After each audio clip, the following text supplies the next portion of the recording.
This week, the Greek Prime Minister, Antonis Samaras, has been travelling around Europe. He's meeting Angela Merkel, the German Chancellor, and later he will meet François Hollande, the French President. And he's looking for more time for Greece to meet its targets. I'm John Peet, the Europe editor of The Economist, and with me is Greene of Rubini Global Economics. So, Megan, is the Greek Prime Minister going to get more time or more money from the Germans? Unfortunately, I don't think Greece will get more time or more money from the Germans or the rest of the Eurozone. Samaras has come up with a plan to get more time that wouldn't require more money, in theory, from the Eurozone partners. Unfortunately, I don't think this plan is really credible. I don't think that the Germans think that it's credible. So I doubt that the Germans will provide a 2-year extension. Even if they did, though, an extra 2 years really isn't a game changer for Greece. If the Troika doesn't give Greece any concessions, I think that the government could collapse very quickly. What's the state of public opinion in Germany about Greece now? I mean, do they think that they're just pouring money down a rat hole? Yeah, absolutely. I think that there's a huge schism between the German public and the German political elites to some degree, so that I think that the public is sick of bailouts. There's a huge amount of bailout fatigue in Germany. Within the government, there's quite a lot of bailout fatigue as well. So we all talk about the German position on Greece and on the Eurozone crisis, but actually there are a number of different German positions. Chancellor Merkel is actually still in favor of keeping Greece in the Eurozone and going to extreme lengths to keep Greece in the Eurozone. But her finance minister and her economy minister, that's a different story. I think they're more in favor of cutting Greece loose. And if we get to the point where Samaras doesn't get what he wants, either his government collapses or Greece fails to fulfill the conditions of its creditors, we are talking about Greece having to leave the euro? That's right. If Greece doesn't get any more bailout loans, it will default. And unfortunately, Greece still has a large primary deficit that's probably growing at this point. So Greece really will have no choice but to start printing its own currency. And that is effectively an exit from the Eurozone.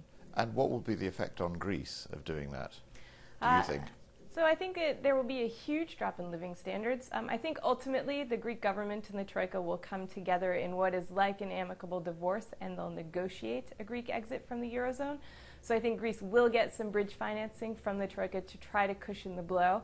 In economic terms, we call that an orderly exit. It's a complete misnomer. It won't be orderly at all. It will be painful and messy, absolutely.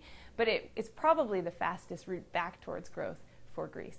And what about the effect on the rest of the Eurozone? I mean, the real worry for Germany and others is that if Greece were to go, other countries might go as well, and then we might be looking at the end of the euro project. Is that right?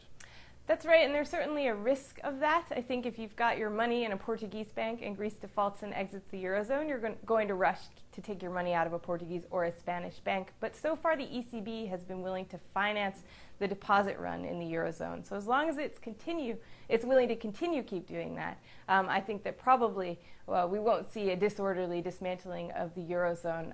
That being said, if Greece were to exit before the ESM is in place, Spain and Italy aren't firewalled at all from this crisis. So if Greece were to exit immediately, we'd have to see the ECB step in a huge way to support Spain and Italy, and if it weren't willing to do that, we could see a disorderly dismantling. So the Germans and others need to push through the European Stability Mechanism pretty quickly in case Greece goes.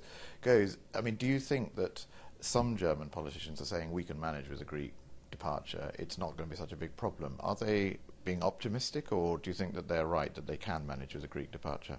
I think probably they can manage a Greek departure as long as the ESM is in place and the ECB is willing to intervene to buy up Spanish and Italian debt. There isn't that much bank exposure to Greek government bonds at this point. They've had 2 years to ready themselves for this. So there will be contagion, particularly in terms of social unrest, and there will be political contagion. But in terms of financial contagion, I think that can be stemmed. And finally, Megan, do you think that if Greece were to go, or it was to be agreed that Greece would eventually go, that will bring the euro crisis to an end, or do you think the euro crisis will continue anyway?